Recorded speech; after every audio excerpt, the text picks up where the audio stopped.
सर्व भारत मातेच्या सुपुत्रांनो, या मोहिमेत सम्मिलित झालेल्या सर्व धारकऱ्यांनो, पहा सूर्य सुद्धा मायभूमीची आरती ओवाळण्यासाठी आलेला आहे। सह्याद्रीच्या खुशीत मावळ प्रांताचं वैभव मिरवणाऱ्या किल्ले लोहगडाच्या ह्या अजस्त्र तटबंदी, शिवरायांच्या स्वराज्याचं रक्षण करणारी किल्ल्यावरची ही लक्ष्मी कोठी आजही आपल्याला त्या दिव्य कालखंडाची साक्ष देते, जिथं खुद्द छत्रपती शिवाजी महाराजांनी स्वराज्याचा अमूल्य ठेवा आणि विजयश्रीचं धन अत्यंत सुरक्षितपणे जतन करून ठेवलं होतं। आणि म्हणूनच की काय, यंदाची धारातीर्थ गडकोट मोहीम लोहगड आणि विसापूर किल्ल्याच्या सानिध्यातून होणार होती।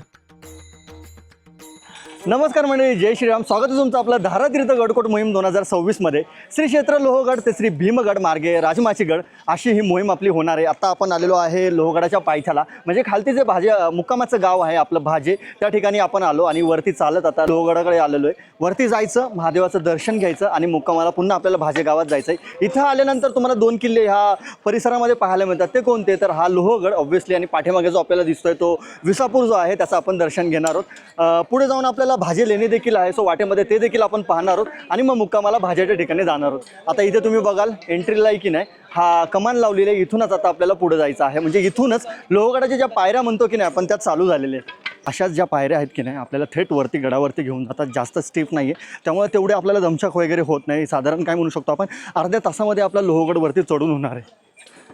जसं नवीन वर्ष येतं की नाही, इंग्रजी नववर्ष आपण म्हणतो, म्हणजे जानेवारी किंवा फेब्रुवारी महिन्यामध्ये आपली ही मोहीम होत असते। आणि आज तो दिवस आहे 23 जानेवारी 2026 आणि आमची धारातीर्थ गडकोट मोहीम चालू झालेली आहे। आम्ही तमाम धारकरी मावळ तालुक्यातून इथं आलेलो आहे, तसंच महाराष्ट्रातल्या वेगवेगळ्या जिल्ह्यातून वेगवेगळ्या गावातून धारकरी इथं आलेले आहेत। त्याचबरोबर शिवप्रतिष्ठानचं जे कार्य आहे फक्त महाराष्ट्रापुरतं सीमित न राहता ते महाराष्ट्राबाहेर देखील गेलेले आहेत। जसं आपण म्हणू शकतो की गौतम खट्टर वगैरे आहेत की नाही, ते देखील या मोहिमेला आलेले आहेत आणि स्वतः गुरुजी ह्या मोहिमेमध्ये आपल्याला संबोधन करत असतात। त्यामुळे सगळे धारकरी आतुरतेने ह्या मोहिमेची वाट बघत असतात। सो तो आजचा दिवस आहे, पहिला दिवस आहे। आता लोहगड चढत असताना एक गोष्ट कळाली आहे, आदरणीय भिडे गुरुजी जे आहेत ते आता लोहगड वरती येत आहेत, ते स्वतः चालत लोहगडवरती येणार आहेत।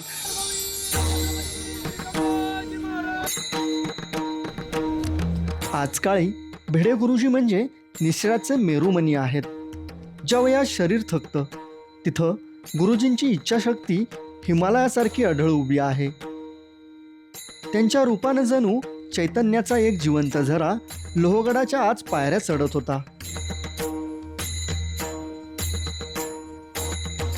90 वर्षांच्या या ऋषितुल्य व्यक्तिमत्वाचा उत्साह पाहून लोहगडाचा काळा पाषाण देखील आज त्यांच्यासमोर नतमस्तक झाला असेल।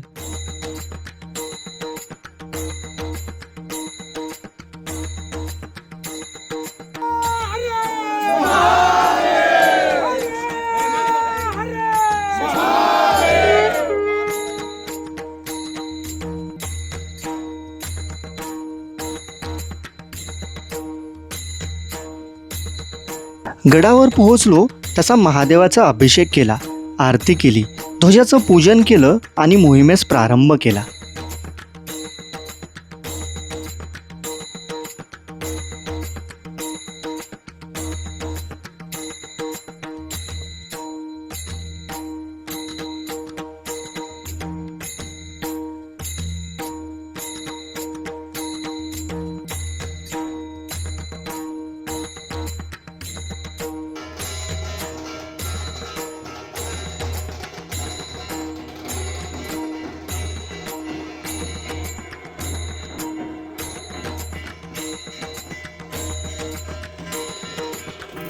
सो आतापर्यंत तुम्ही व्हिडिओमध्ये पाहिलं असेल, गुरुजी गडावरती आले, आपण सगळे गडावरती गेलो, तिथं महादेवाचं दर्शन घेतलं, तिथंच आपल्या ध्वजाचं पूजन झालं, आरती झाली आणि आपला जो ध्वज आहे आता मुक्कामाच्या ठिकाणी म्हणजे ते भाजे गावात निघालेले आहे।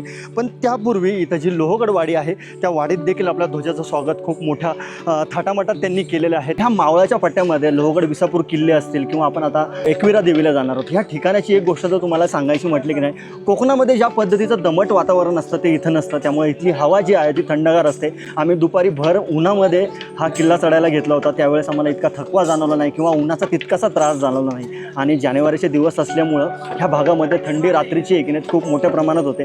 सो यवाना जे कोणी व्हिडिओ पाहत आहे किंवा जे धारकरी मोहिमेला आले होते त्यांनी नक्कीच त्याचा अनुभव घेतला असेल. आता आपण त्या लोहगड वाडीमध्ये आलेलो आहे. तुम्ही मगाशी बघितलं असेल, इथून ध्वज गेला. ध्वजाचं खूप छान पद्धतीनं त्यांनी स्वागत केलं, गावकऱ्यांनी ओवाळलं. ह्या ताई आपल्यासोबत आहे, तर मला त्यांना विचारायचं आहे. तर ताई, तुमच्यापासून सुरुवात करूयात. ही गडकोट धारातीर्थ मोहीम आपल्या गावामध्ये आली, तर त्याबद्दल तुम्हाला कसं वाटतंय? चांगलं वाटलं. चांगलं वाटलंय. ह्या अगोदर कधी आली होती का? म्हणजे आलती, पण त्या टायमाला दुबळपणा लय होते आमच्या. बरोबर. बाहेर रस्ता पाणीच होता, अशा गाड्या बिड्या नव्हत्या. गाड्या बिड्या नव्हत्या. त्याच्यावर परत आज आलेले. बरोबर. एकदम छान वाटते.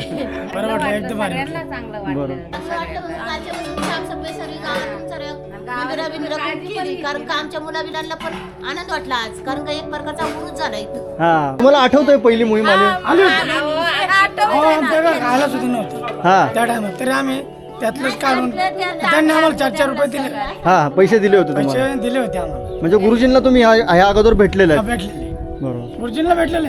हा दुसरा टाइम आमचा. पोरं बारीक मुलं होती. आमची मुलं यांचं वडील.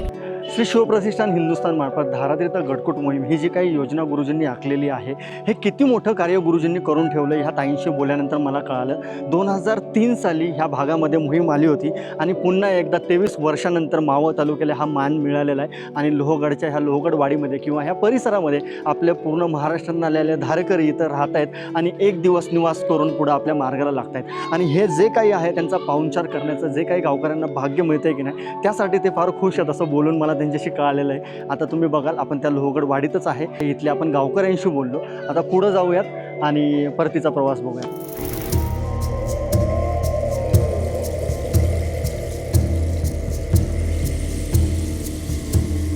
अनेक नरवीरांच्या, हुतात्म्यांच्या बलिदानानं पावन झालेल्या या धारातीर्थ गडकोट मोहिमेतून उद्ध्वस्त समाजाचा संसार दुरुस्त करणारी उत्तुंग आकांक्षेची ध्येयवादी पिढी घडवणं हेच श्री शिवप्रतिष्ठान हिंदुस्थानचं मुख्य लक्ष आहे.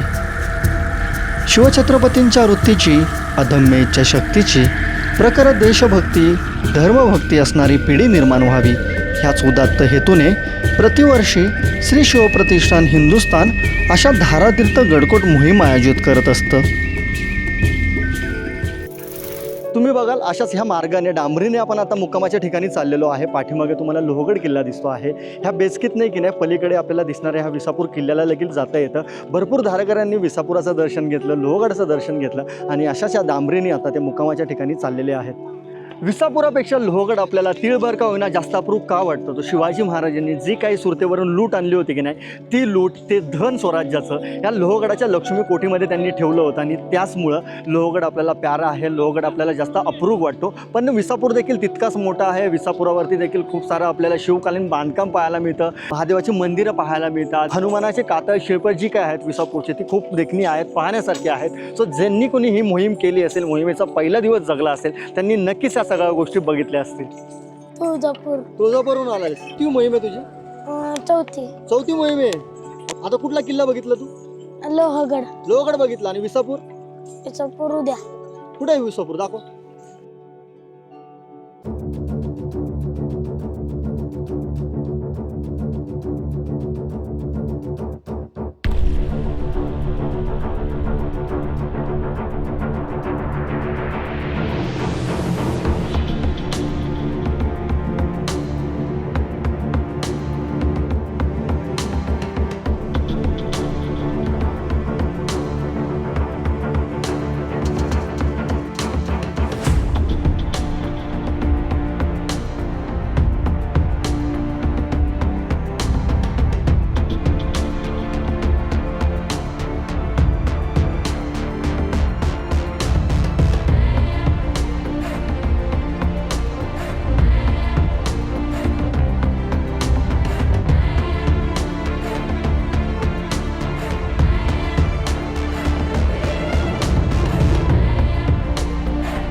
आणि एक साधारण आहे की नाही तासाभराच्या पायफेटीनंतर आपण त्या वाटेतलं आहे की नाही भाजीची लेणी आहे तिथे येऊन थांबलेलो आहे. इथेच आपला आज भाजी गावामध्ये मुक्काम देखील आहे. सो आता लेणी तर बंद झालेली आहे, आपण तिकडे नाही जाणार आहोत. आणि इथं आता जे व्याख्यान आहे तिथं गौतमजी खट्टर आलेले आहेत, जे आपल्याला आहे की नाही आजचं मार्गदर्शन करणार आहेत. हा जो आपला आहे की नाही धारातीर्थ गडकोट मोहिमेमधला पहिल्या दिवसाचा जो काही प्रवास आहे, म्हणजे लोहगडाकडे आपण मळवली स्टेशनपासून जातो की नाही, हा फारच खडतर म्हणायला लागेल. तर तो कोणासाठी, तर जे नियोजनामध्ये जे नियोजन पथक आहे ते त्यांच्यासाठी. कारण की ह्या मार्गावरती आहे की नाही तुम्हाला एक महामार्ग लागतो मुंबई पुणे जुना, त्यानंतर पुढं आल्यानंतर मरवळीचं रेल्वे स्टेशन ते फाटक तुम्हाला ओलांडायला लागतं. आणि त्याचमुळं भरपूर असे धारकरी आहे की नाही ह्या वाटेने येत आहेत. त्यामुळे नियोजनातल्या प्रत्येक धारकऱ्याला त्यांची काळजी घेणं आणि त्यांना योग्य रस्त्याने पाठवणं ह्यासाठी त्यांना खूप जास्त कष्ट करायला लागत आहेत. मी मुद्दामच आहे की नाही मोहिमेतल्या ह्या पहिल्या दिवसामध्ये ह्या सगळ्या गोष्टी कव्हर करायचा प्रयत्न करत आहे. ह्या अगोदर आपण झेंड्यासोबत चालतो, आपण शस्त्र पथकामध्ये चालतो, ज्यावेळेस आपण दंडकधारी असतो त्यावेळेस आपण मोहीम जगत असतो. पण असे देखील धारकरी असतात जी मोहीम जगत नाहीत, पण आपल्याला जगण्यासाठी त्यांचं खूप जास्त मोलाचं योगदान ठरतं. आणि अशाच एका पथकाजवळ आपण आता येऊन पोहोचलेलो आहे, जे इथं रेल्वे फाटक आहे की नाही त्या रेल्वे फाटकाजवळ मावळ तालुक्यातले काही धारकरी आहेत, त्यांनी नियोजन लावलेलं आहे. सो त्यांचा अनुभव आता आपण जाणून घेऊया. मगाशी जे मी म्हटलं प्रत्येक धारकरी या योग्य वाटेनेच गेलं पाहिजे, त्यासाठी हे सगळे धारकरी आहेत मावळ तालुक्यातले, ते इथं आता आहे की नाही त्यांची कामगिरी बजावत आहेत. तर मला सांगा दादा, तुमचं नाव सांगा आणि हे जे काही तुम्ही आज करताय मोहिमेसाठी धारकऱ्यांसाठी जे काही तुम्हाला नियोजन लावलेलं आहे त्याबद्दल तुमचा अनुभव सांगा. जय श्रीराम. माझं नाव गौरव विठ्ठल पिंपळे. आम्हाला इथे नियोजन करायचं होतं, म्हणजे आमची जबाबदारी होती की इथं उभं थांबायचं. धारकऱ्यांच्या सुखकरसाठी आम्ही इथं उभं राहिलो आणि हीच आमची मोहीम आहे. भाग्य वाटतं की आम्हाला मोहिमेत इथं जबाबदारी आमच्यावरती भेटली. आपल्या शिवाजी महाराजांची व्यत्यका म्हणून तिने ही सांगली, सातारा, कोल्हापूर, मिराज, हैदराबाद, कर्नाटकपासून सगळी उबळून सगळी लोकं आलेली आहेत. तर या लोकांचं हे बाजेगाव मळवलीतून यांची सकाळी बसून मी पाणी करतोय. मी आता वयवृद्ध 75 माझं वय आहे. वयवृद्धातून मी बोलतो की शिवाजी महाराजांचं शेवटपर्यंत असंच चाललं पाहिजे. आणि आपलं किल्लं हे जे काबूत करतात लोक, हे कुणाला काबूत करून द्यायचे नाही. तर आपल्या सगळ्या मराठी लोकांनी पावलं उचला, हे आपलं महाराष्ट्र सुईच्या टोकावर यायला लागले. तर याच्यातून मी सांगतो की शिवाजी महाराजांचा जन्म नाही झाला, त्यांनी एक माती कमवून ठेवली आपल्याला. त्या मातीत आपलं स्थान, आपल्या लोकांचे पाय कसे रुततील ह्याच्यावरती सगळी तरुण मंडळी लक्ष टाका. आणि इथून पुढं सगळ्या किल्ला आपला ताब्यात घ्या. आपल्या किल्ल्यावरती कुणाला जाऊन देऊ नका, कुणाला येऊन देऊ नका. आपल्याला म्हणजे बाहेरच्या लोकांना, आपली लोकं जाऊ द्या. आपले लोक सगळे या किल्ल्यांसाठी सहकार्य करतात. तेव्हा मला एकच बोलायचं की सकाळीपासून मी मळवलीमध्ये बघतोय, तर ही सगळी तरुण मंडळी एवढी मजबूतीने कामं करतात की अशी कामं मी पहिल्यांदा बघितली माझ्या 75 वयामध्ये. तर अशी कामं व्हायला असावी ही माझी इच्छा होती. म्हणून मी रात्रपाळी करतो, पण मला झोप नाही आली. का मला या लोकांची संपर्क साधायचा आहे, त्यांच्या संग मला बोलायचं आहे, भाषण करायचं आहे, सगळं करायचं आहे. शिवाजी महाराजांनी केले, आपण करा, शेवटपर्यंत करा. जय शिवाजी की चली रे सेना, चली रे सेना. जय शिवाजी की चली रे सेना, चली रे सेना. जय संभाजी की चली रे सेना, चली रे सेना. जय संभाजी की चली रे सेना, चली रे सेना. भिडे गुरुजी की चली रे सेना, चली रे सेना. भिडे गुरुजी की चली रे सेना, चली रे सेना.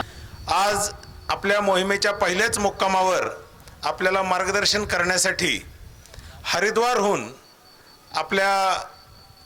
आपल्या मोहिमेत सहभागी होण्यासाठी आज श्री गौतमजी खट्टर तसेच त्यांच्यासोबत श्री शक्ती योगी ब्रह्मचारीजी महाराज हे दोघे आज आपल्या मोहिमेमध्ये सहभागी झालेले आहेत. समम यद ब्राह्मणेन नातव्यम देवानाम श्नता हवी.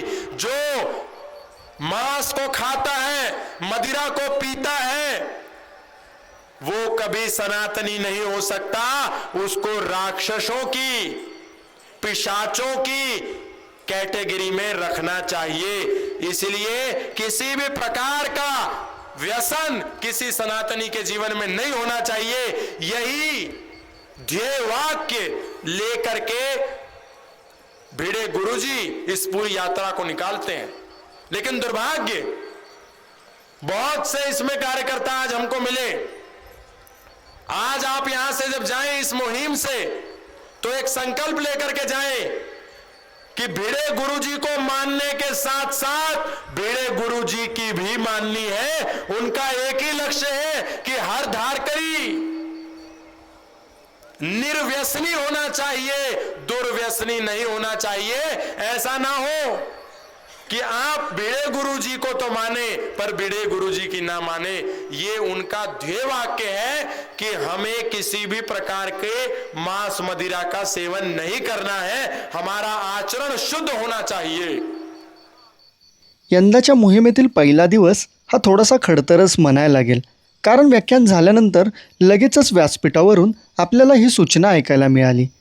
आपण आपला सगळा बोजा उचलायचा आणि मोहिमेला सुरुवात करायची. आपला ध्वज जातोय पुढं, ध्वजदार आहे, ध्वजदाराच्या पुढं कोणी जायचं नाही.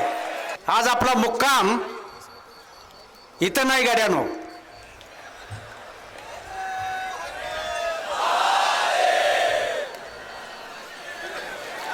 एकविरा देवी मंदिराच्या परिसरात आपला मुक्काम आहे.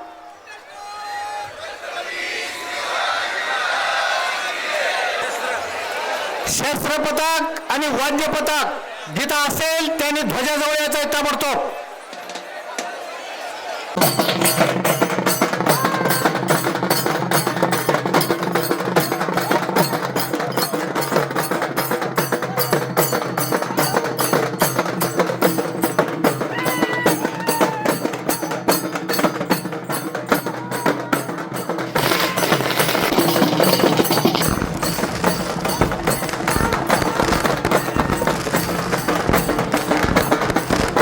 एक तुम्ही साधारण पाहिलं, आपण भाजे गावामध्ये आलो, तिथे गौतम खट्टर होते, त्यांचं व्याख्यान झालं आणि त्यानंतर लगेचच गुरुजींनी आपल्याला सूचना केली की आपला मुक्काम जो आहे तो आपल्याला भाजे गावामध्ये न करता आपल्याला जे कार्ला लेणी आहे, कार्ला देवी आहे, त्याच्या पायथ्याला असलेल्या वेहर गावाजवळ आपल्याला मुक्काम करायचा. त्याचं कारण एकच आहे की उद्याचा जो पल्ला आहे तो मोठा असल्या कारणामुळं हा जो पट्टा आहे हा आपला कमी करायचा आहे. आणि तुम्ही बघाल आत्ता साधारण संध्याकाळचे वाजलेले 8:30 ते 9 झाले असतील आणि सगळे धारकरी त्या भाजे गावातून निघून आता त्या कार्लाकडे आपण निघालेलो आहोत.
आता आपण जे पोहोचलोय की नाही ते महामार्गाजवळ आलेलो आहे. पाठीमागं तुम्ही पाहिलं असेल आपण रेल्वे पुलावरती होतो, तिथे देखील एक नियोजनाची टीम होती जे पूर्ण धारकऱ्यांना की नाही योग्य मार्गाने पुढे पाठवत होती. तसंच आहे की नाही या ठिकाणी देखील की नाही महामार्गाच्या ठिकाणी आपले मावळातले काही धारकरी इकडे उभे आहेत जे धारकऱ्यांना की नाही महामार्ग क्रॉस करण्यासाठी हेल्प करणार आहेत. तुम्ही बघत असाल हे धारकरी अशा आता पुढे चाललेले आहेत. म्हणजे मी मागे जसं तुम्हाला म्हटलं की नाही आपण जी मोहीम करत असतो ते भरपूर धारकरी शस्त्रधारी असतील, कोणी दंडकधार असतील, ते चालत असतात. पण अशी देखील धारकऱ्यांची मोहीम होत असते. म्हणजे बाकी धारकऱ्यांची मोहीम ही व्यवस्थित होण्यासाठी हे धारकरी झटत असतात.